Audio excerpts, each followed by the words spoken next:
Selamat datang kembali di channel ini. Hari ini kita akan membahas topik yang itu terkait dengan TIU, jarak, waktu, dan kecepatan. Di sini aku juga akan sekalian berbagi cara untuk mengerjakannya dengan menggunakan logika tanpa menggunakan rumus jika sewaktu-waktu teman-teman lupa tentang rumusnya.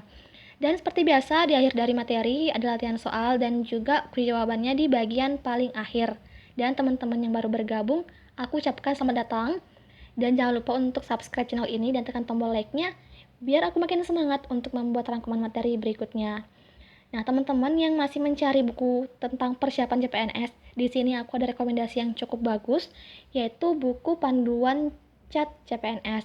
Di sini bukunya telah disusun berdasarkan FR dari tahun-tahun sebelumnya. Dan apa aja sih isi dari ini? Ada panduan materi 18 paket SKD, 26 paket SKB, 3 paket psikotes, dan yang pastinya telah full pembahasan. Selain itu, teman-teman juga akan mendapatkan bonus seperti grup belajar Telegram, aplikasi Android, dan bonus dari e-book. Lebih lengkapnya silakan teman-teman cek description box-nya jika teman-teman ingin memiliki buku ini. Oke, kita masuk ke materinya tentang jarak, waktu, dan kecepatan. Yang pertama, teman-teman harus tahu dulu hubungan antara jarak, waktu, dan kecepatan. Nah, hubungan mereka yaitu kecepatan atau V sama dengan jarak per waktu atau S per T. Nah, biar lebih mudah untuk teman-teman mengingat, teman-teman bisa mengandalkan rumus dari segitiga ini. Jadi S di atas, V dan T di bawah.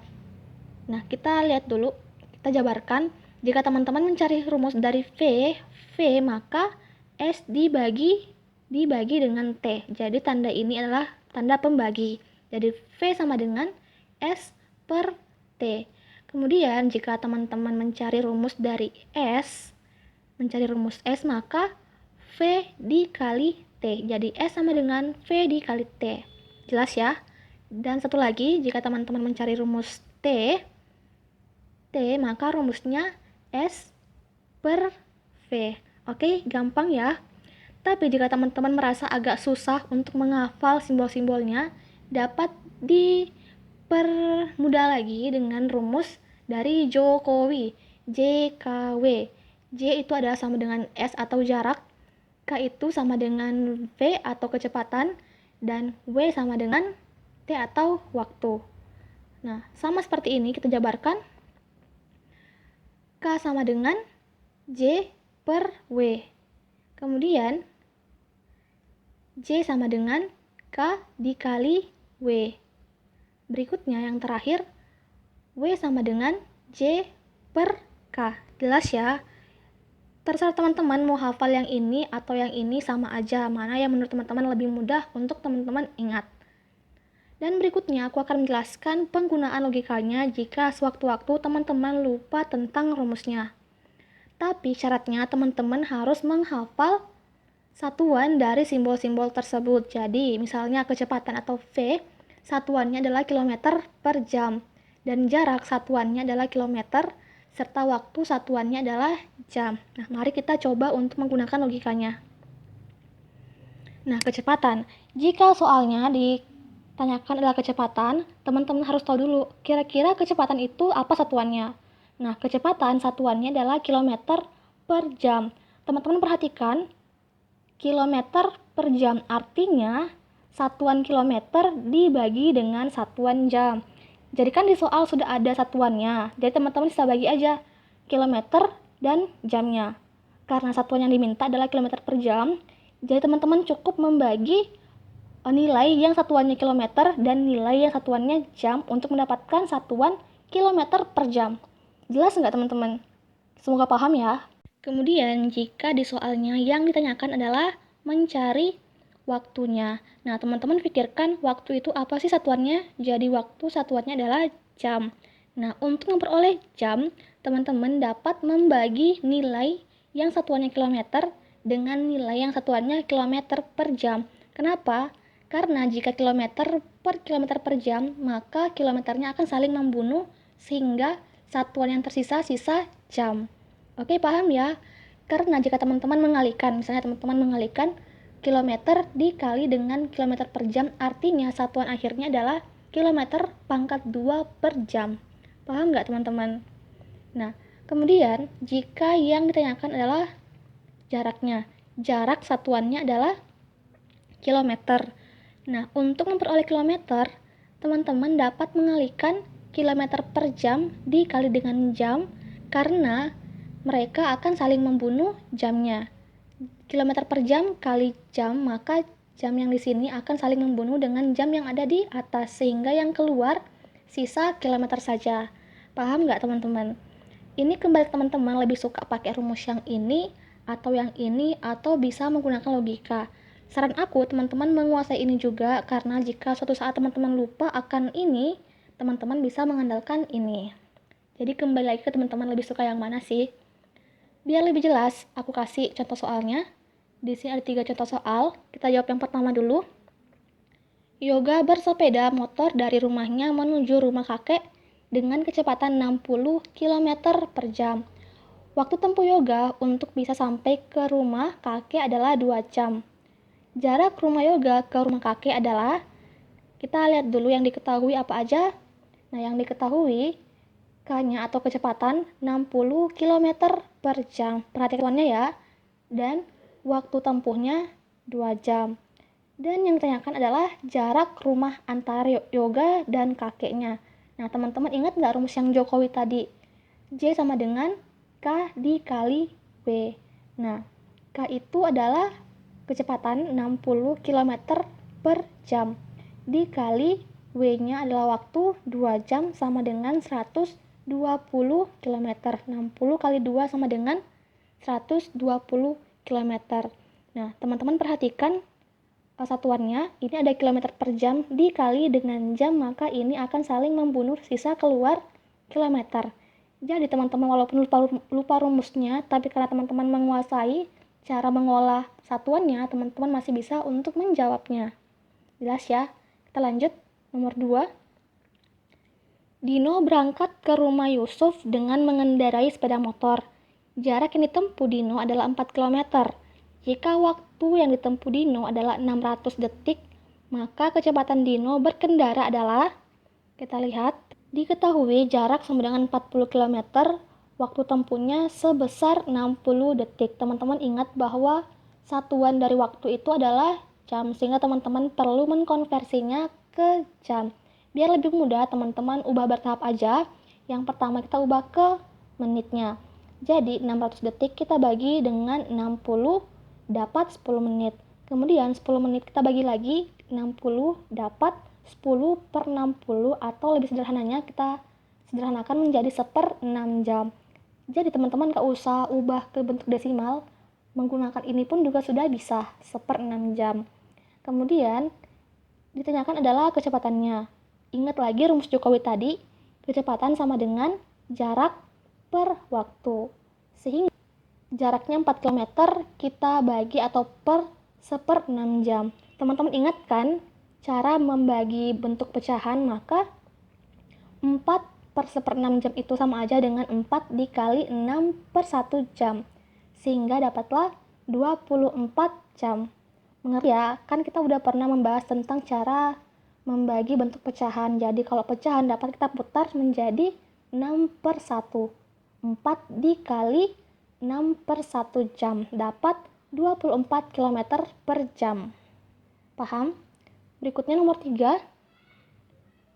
Faris mengendarai sepeda motor dengan kecepatan 80 km per jam. Ia berangkat dari rumah pukul 05 waktu Indonesia Barat. Ia ingin pergi ke rumah neneknya yang jaraknya 32 km. Faris akan sampai di rumah neneknya pukul berapa? Kita lihat, diketahui kecepatannya 80 km per jam dan jaraknya 32 km. Ingat kembali rumus Jokowi, W sama dengan J per K. Jaraknya 32 km dibagi dengan 80 km per jam. 32 bagi 80 dapatlah 2,5 jam. Nah, teman-teman bisa lihat kilometernya saling membunuh di sini.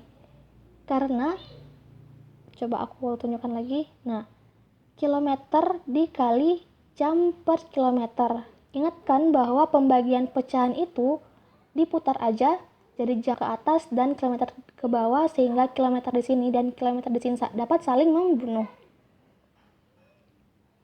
Nah, satu lagi permasalahan yang sering orang keliru bahwa mengkonversi desimal pada jam itu sering orang salah.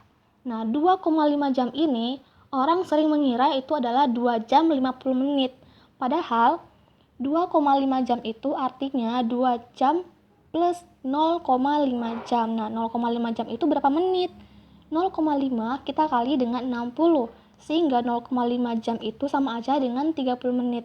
Jadi 2,5 jam itu sama dengan 2 jam 30 menit.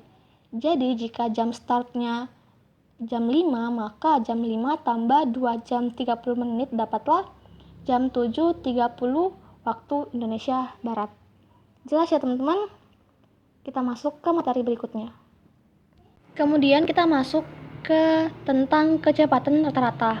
Nah, rumusnya simpel aja, yaitu jarak total per waktu total. Biar lebih jelas, di sini aku kasih contoh soalnya.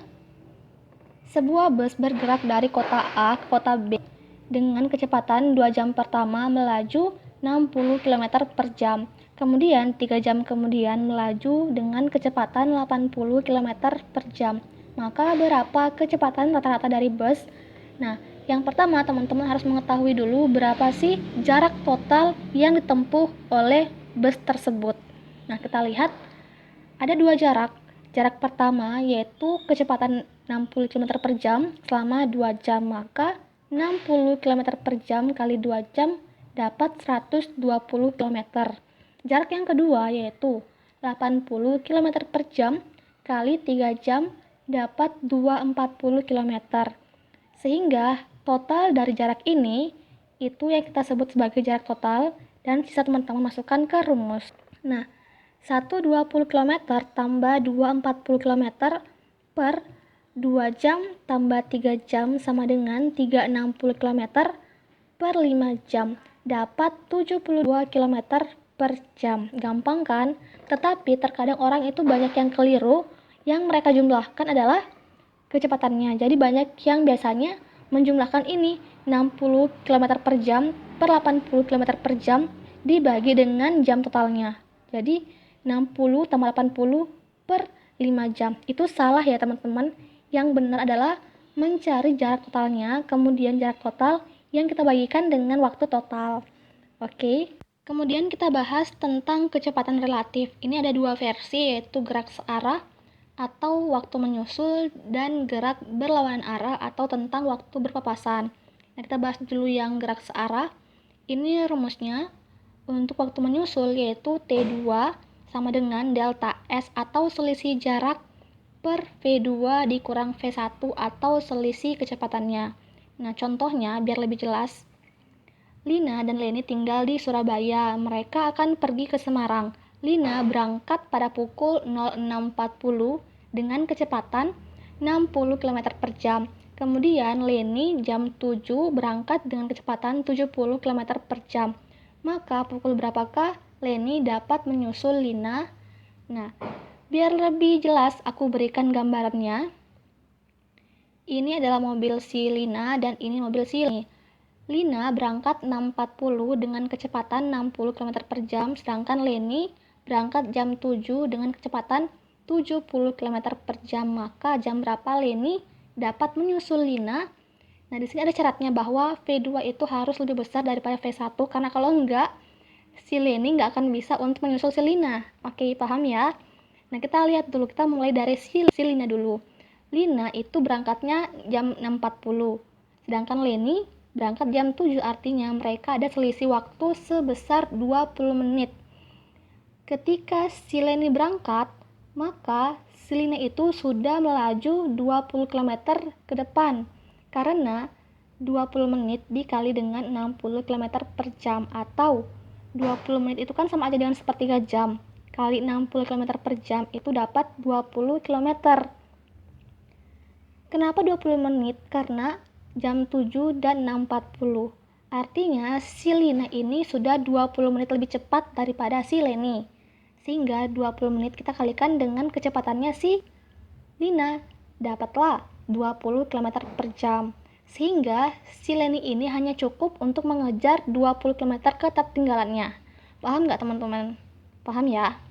Nah, kemudian kita lihat berapa sih selisih kecepatan antara Lina dan Leni. Selisih kecepatannya yaitu 70 km per jam dikurang 60 km per jam dapatlah 10 km per jam. Artinya si Leni ini akan makin mendekat 10 km per jamnya. Jadi setiap jamnya mobil si Leni akan makin dekat 10 km dari mobil si Lina. Sehingga jika jarak mereka cuma 20 km dan jarak pendekatannya adalah 10 km per jam, maka teman-teman cukup bagi aja 20 km dibagi 10 km per jam, dapatlah 2 jam. Paham nggak? Jadi teman-teman itu harus memahami konsepnya, kenapa rumusnya bisa menjadi seperti ini, asal-usulnya dari sini. Oke. Nah, karena yang ditanyakan adalah pukul berapa Leni menyusul Lina, sehingga teman-teman cukup menjumlahkan antara jam start dari si Leni, yaitu jam 7, dengan waktu menyusulnya adalah 2 jam, sehingga dapatlah jam 9. Oke, kalau teman-teman nggak paham silahkan diulang kembali, atau mencari soal yang lebih banyak lagi, dan menggunakan konsep ini. Teman-teman jangan hafal ya, tapi pahami. Kemudian tentang berlawanan arah atau waktu berpapasan. Rumusnya yaitu total jarak per total waktunya. Biar lebih jelas aku berikan contoh soalnya. Jarak rumah Andi dan rumah Budi 275 km.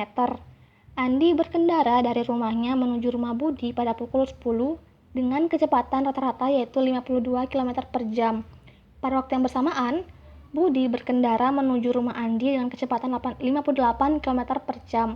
Pada pukul berapakah mereka akan saling berpapasan? Nah, kita lihat ini ilustrasinya Andi dan Budi. Nah, Andi itu kecepatannya 52, sedangkan Budi kecepatannya 58 dan jarak mereka 275. Nah, total jaraknya adalah 275 dan total kecepatannya mereka adalah 52 tambah 58 adalah 110 km. Nah, kenapa sih kita harus menjumlahkan? Nggak diselisihkan karena si Andi mengarah ke sana, ke kanan, dan si Budi mengarah ke kiri. Artinya mereka itu akan saling mendekat sebesar 100 km tiap jamnya. Jadi, mereka itu jaraknya akan semakin dekat 100 km per jamnya, sehingga untuk waktu berpapasannya cukup teman-teman bagikan aja jarak totalnya 275 per 110 km per jam, dapatlah 2,5 jam. Paham nggak teman-teman? Jadi walaupun teman-teman nggak ingat rumusnya, tapi kalau pahami konsepnya, teman-teman bisa mengerjakan soal ini dengan mudah. Nah, aku ulangi ya bahwa jarak mereka itu 275 km. Sedangkan mereka itu akan saling mendekat sebesar 110 km karena si Andi kecepatannya 52 dan si Budi 58, sehingga mereka akan semakin mendekat 110 km per jam. Dapatlah 275 per 110 dapat 2,5 jam. Nah, satu permasalahan lagi, teman-teman jangan lupa untuk mengkonversi 2,5 jam ini menjadi jam menit. 2,5 jam itu sama aja dengan 2 jam 30 menit dengan cara mengalihkan 0,5 jam ini dengan 60 menit. Dapatlah 30 menit. Sehingga jam mereka berpapasan adalah 10 tambah 2 jam 30 menit sama dengan 12.30. Oke, paham ya? Dan cukup sekian untuk materi kali ini. Mungkin agak sedikit mutar-mutar, tapi yang jelasnya ini adalah konsep dasarnya dari jarak, waktu, dan kecepatan. Sehingga kalau teman-teman lupa rumusnya, tapi teman-teman pahami konsep dasarnya, teman-teman itu nggak akan tersesat dalam mengerjakan soal-soal seperti ini. Dan sebagai bahan evaluasi ada 11 nomor latihan soal. Bukan 11, tapi 12, bonus 1. Selamat mengerjakan, dadah!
yang tadi. Semoga teman-teman benar semua ya jawabannya.